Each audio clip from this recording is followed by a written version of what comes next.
All right, if you've ever wanted to take a long-term vacation or sabbatical, but thought it was just not doable, our next guest is here to prove you wrong. World traveler Lisa Lubin is hosting the Meet, Plan, Go travel event here in Chicago. She literally just unpacked her backpack a while ago after traveling the globe for 3 years. That's a long time to travel, Lisa. Yeah.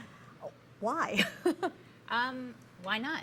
I think life is short, and I think I've always loved traveling, and I think travel is a great learning experience. You meet great people, and it's great to kind of push yourself out of your comfort zone. People say, oh my God, how did you do that?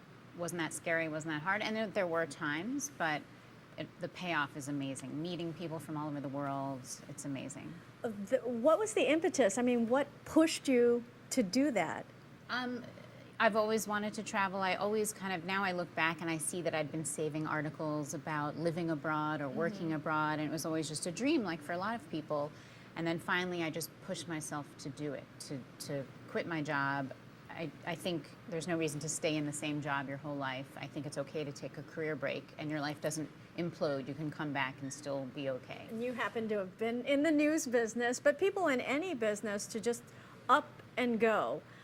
Take us along on your travels. Where did you go? What did you do? I literally went around the world. I went to most continents except for Antarctica, but I think the bigger thing, as opposed to making a long list of checking off I've been here, been there, was staying in places for a good amount of time, because if you travel for a long time, you can burn out. So I worked, I volunteered, I lived in Turkey for 3 months and taught English. I lived in Australia and I worked at a cafe. I sold coffee. And just ways to meet locals, to understand the society, to get to know people, because that's where it changed my life. Did you have a plan? Did you know, I'm going here, I'm going to go there next, or? I had a rough plan, a rough idea, and trying to find different things to do in each place to sort of shake it up. So I wasn't just sort of, growing bored with it. Was it a moneymaker in any way, or was it kind of a self-sustainable thing? It was. I had saved money, and I also, the tips of how you can do it are, you can start cutting back things that are pretty easy here that you can be cutting back anyway. And then once I made the decision, I sold my car, I cut back on my bills, got rid of my cell phone. I only have a prepaid cell phone, which is fine because it costs me less.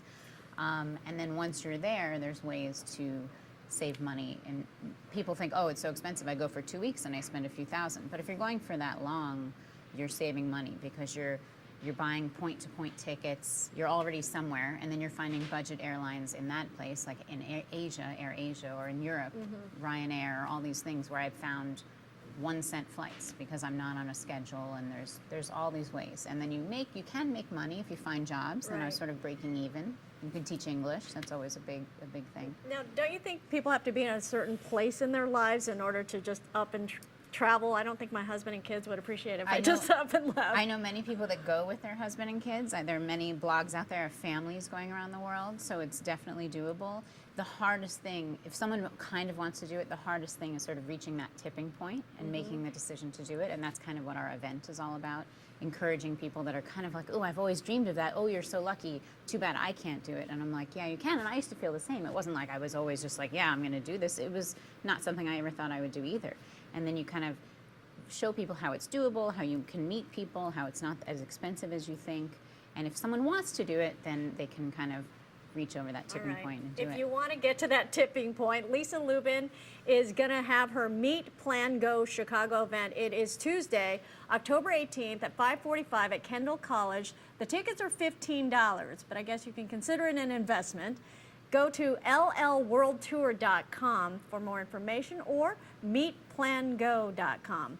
Now, for links, or if you missed anything, you can rewatch Lisa's segment at WGN-TV.com/midday.